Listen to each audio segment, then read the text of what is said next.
लोकप्रिय party Bharatiya Janata party, जिसे हिंदुस्तान की आवाम ने पूर्ण बहुमत से सत्ता में आने का मौका दिया, और भारतीय जनता पार्टी भी हिंदुस्तान की आवाम के हर एक वादे पर खरी उतरी है। भारतीय जनता पार्टी ने अपने पूरे कार्यकाल में किसी भी तरीके से जनता को निराश नहीं किया है और पूरी कोशिश की है कि हिंदुस्तान की आवाम में अपनी एक खास जगह बनाई जा सके, और वो कामयाब भी हुई है। लेकिन अगर हम बात करें उत्तर प्रदेश की राजनीति की, तो उत्तर प्रदेश में भाजपा का कार्यकाल लगभग पूरा होने को है और 2022 में विधानसभा के चुनाव होने हैं। इन्हीं 5 साल के कार्यकाल में क्या कुछ सरकार ने बड़े फैसले लिए हैं जिनसे आम जनता के जनजीवन पर खासा प्रभाव पड़ा है, लेकिन कुछ ऐसे कार्य भी हुए हैं, ऐसा कहना गलत होगा कि कुछ कार्य हुए हैं, लेकिन ज्यादातर ऐसे ही कार्य हुए हैं जिनसे जनता पूरी तरह संतुष्ट है। इन्हीं सभी कार्यों की चर्चा के लिए हमारे साथ स्टूडियो में मौजूद हैं उत्तर प्रदेश युवा मोर्चा के उपाध्यक्ष राहुल राज रस्तोगी जी, जिनसे हम जानेंगे कि जनता के सवाल आखिर क्या है। सर, मेरा पहला सवाल आपसे ये है कि जैसा हम सभी जानते हैं उत्तर प्रदेश में विधानसभा के चुनाव होने हैं 2022 में जी, और भारतीय जनता पार्टी का कार्यकाल लगभग पूरा हो चुका है। तो इस बार 2022 के विधानसभा इलेक्शन में क्या कुछ नया बदलाव देखने को मिलेगा? जैसा कि पूरा देश और कह सकता हूं कि पूरा विश्व आज भारत की ओर बहुत सारी उम्मीदों से भारत को देख रहा है, और देशों का पूरे विश्व में नज़रिया भारत के लिए बदला है, और एक सकारात्मक नज़रिया भारत के प्रति और देशों का बना है। आज भारत वो भारत हो चुका है जो अपने हर एक प्रदेश में युवाओं को नौकरी देने वाला भारत, एक सुरक्षा का वातावरण देने वाला भारत, आज गरीबों को और ऐसे परिवारों को जिन्होंने आज़ादी के बाद से अभी तक आज़ादी नहीं पाई, गरीबी से और अन्य अपनी क्षेत्रीय समस्याओं से, ऐसा भारत जो सशक्त है और सक्षम है, ऐसा भारत आज देश यशस्वी प्रधानमंत्री नरेंद्र मोदी जी की मेहनत से, उनकी सोच से और संगठन की विचारधारा से आज हम सबके सामने है।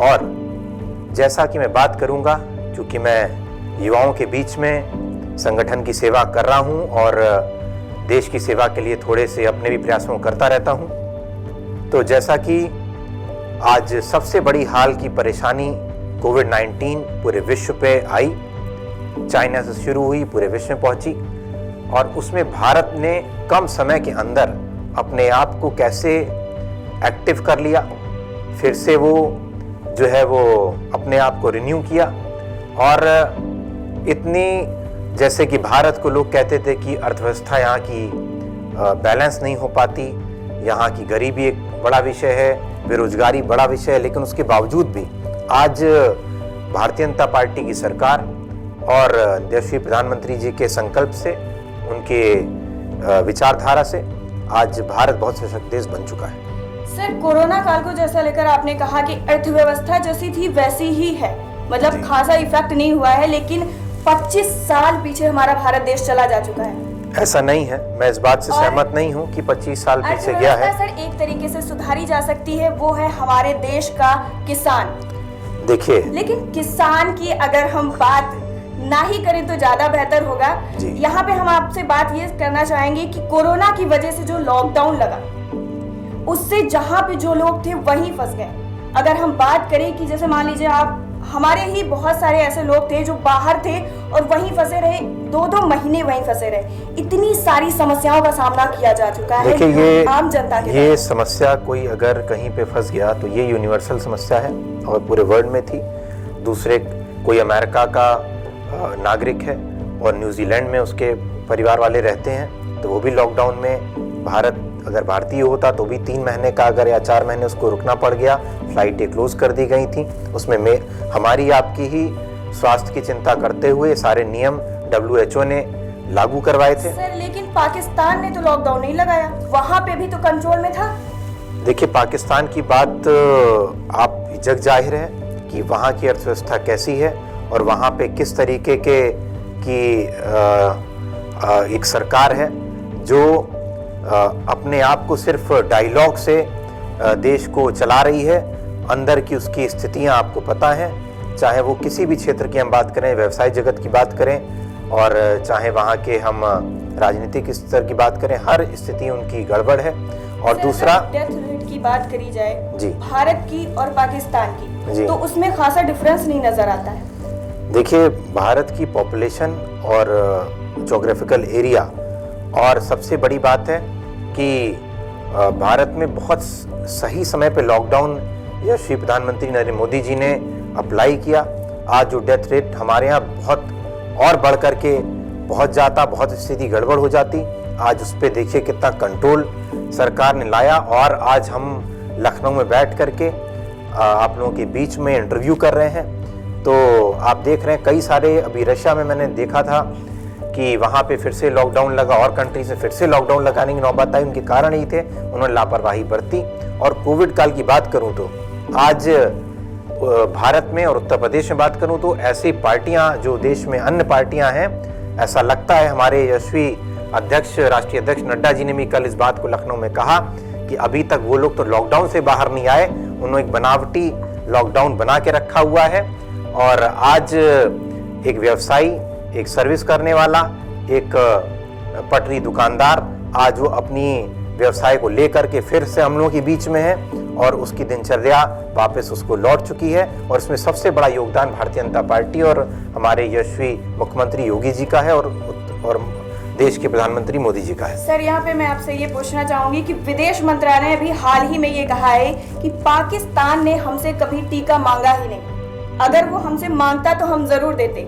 इसका मतलब ये है कि अगर कोई हमसे मांगेगा तभी हम उसे देंगे, बाकी पड़ोसी देशों को हमने मुहैया करवाया। पाकिस्तान की मैं बात करूं तो लिटरेसी लेवल और एक एजुकेशन की बात है, एक शिक्षा उनकी सोच की बात है कि जैसे उन्होंने एक भ्रम फैलाया, भारत तक इस भ्रम को फैलाया कि उसके हमारी जो उसकी इंजेक्शन उसका बना है तो उसको लगवाने से लोगों को पैरालाइज्ड हो जाएंगे लोग और ये नापाक है। इस तरीके की बातें उन्होंने भ्रम फैलाने के लिए अशिक्षित लोगों को पहुंचाई। वो भारत तक भी उन्होंने माहौल बनाने का ऐसा काम किया, लेकिन सब ने उसको नकारा है। और आज भारत एक एजुकेटेड कंट्री है, उत्तर प्रदेश में शिक्षित लोग हैं और अब यहाँ का अगर आप बात करें तो यहाँ का मुस्लिम भी इस बात को समझ चुका है कि इस छलावा में नहीं आने वाला और इसकी इंजेक्शन को कोविड केस वो लगाने को तैयार है। बात करें तो उत्तर प्रदेश की जनता हमेशा से मतलब ये कहती आ रही है कि भारतीय जनता पार्टी जो है वो धर्म की राजनीति करती है। ऐसा बिल्कुल भी नहीं है। कितनी सच्चाई है? देखिए सच्चाई आप जान सकते हैं अगर प्रधानमंत्री या अगर मैं योजनाओं की बात करूं तो, क्योंकि भारतीय जनता पार्टी अपनी योजनाओं और आगे के जो हमारे संकल्प थे जनता को लेकर के, उसको लेकर के आगे आई कि हर गरीब को आवास, हर गांव में शौचालय और विद्युतीकरण की बात करूं तो, चाहे मैं डिजिटल इंडिया की बात करूं तो, चाहे मैं स्किल इंडिया की बात करूं तो, इन सारी योजनाओं को लेकर के आज आप देख रहे हैं कि देश में कितनी उन्नति है और लोग अपने आप के अंदर एक स्वाभिमान, एक अपनी सर महिलाओं की सुरक्षा को लेकर इतने सारे कानून बनाए जाते हैं जी, इतनी सारी योजनाएं हैं महिलाओं को लेकर के, लेकिन हाथरस जैसे बदायूं में जैसे कांड हुआ उनको अगर हम देखें तो सारी हैवानियत की हदें पार हो चुकी है। देखिए मैं फिर से आपसे इस बात को जोड़ूंगा कि आज देश में सबसे बड़ी ज़रूरत शौचालय निर्माण की थी और ना जाने कितने क्राइम, आपने अभी बात करी हाथरस की, उसके पीछे कितने सारे हाथरस हुए पिछली सरकारों में, ये बात छुपी नहीं है। आज लोग रात में शाम को होने के बाद और सुबह के पहले लोग कितनी इस पे घटना कर देते थे कि शौच के लिए महिलाएं बाहर जाती थी, बेटियां बाहर जाती थी, उसमें ना जाने कितने हाथरस के कांड हो जाया करते थे। आज उस सम्मान नारी का वापस दिलाने काम अगर किसी ने किया तो भारतीय जनता पार्टी की सरकार ने किया। सर, लेकिन आज भी अगर ऐसा कोई कांड होता है, अगर कोई लड़की बाहर शाम में निकल रही है और उसके साथ ऐसी कोई दरिंदगी हो जाती है, खुदा न खास्ता, तो ब्लेम लड़की को किया जाता है। ऐसा नहीं है। शाम में निकली ही क्यों? ऐसा नहीं है। अब काफी नहीं है बाहर जाने का। अब काफी परिवर्तन है, ऐसा कहीं नहीं है। ऐसा एक डर का माहौल, भय का माहौल था उत्तर प्रदेश में। उस भय की राजनीति को अन्य पार्टियां लेके अपनी राजनीतिक रोटियों को सेकती थी। लेकिन आज योगी जी की सरकार में आज अगर हम बात करें तो चाहे वो पार्कों की बात करें, चाहे सड़कों की बात करें, चाहे गर्ल्स कॉलेज के बाहर के एरिया की बात करें, जितने ग्रुप बना करके लड़के खड़े होते थे आज सब छूमंतर है, कोई कहीं नहीं दिख रहा है। सर, अब थोड़ा रुक करते हैं सेंट्रल गवर्नमेंट की तरफ। जी, प्रधानमंत्री नरेंद्र मोदी जो इस समय हमारे मौजूदा प्रधानमंत्री हैं, तो क्या प्रधानमंत्री पद के लिए कोई नया चेहरा सामने आ सकता है? देखिए, भारतीय जनता पार्टी का प्रधानमंत्री, मुख्यमंत्री और राष्ट्रीय अध्यक्ष सब कुछ कमल है और यशस्वी नरेंद्र मोदी जी के नेतृत्व में हमारी सरकार देश के और अपने पूरे विश्व में एक नए आयामों को छू रही है। तो इस पे निरंतर सरकार आगे बनती रहेगी और इस पे कोई संशय नहीं है।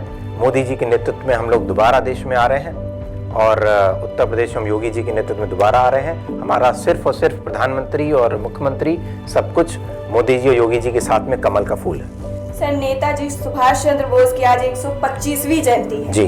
और प्रधानमंत्री नरेंद्र मोदी बंगाल दौरे पर गए हैं जी। जहां का सियासी माहौल किसी से छुपा नहीं हुआ है कि बंगाल में सियासी घमासान लगातार जारी है जी। आए दिन इस्तीफे दिए जा रहे हैं बड़े बड़े अधिकारियों के जी। तो ये क्या कोई हुक्म का इक्का साबित होगा जो प्रधानमंत्री नरेंद्र मोदी बंगाल दौरे पर गए हैं? देखिए, उसको आप चुनावी एजेंडा हम लोग ना माने।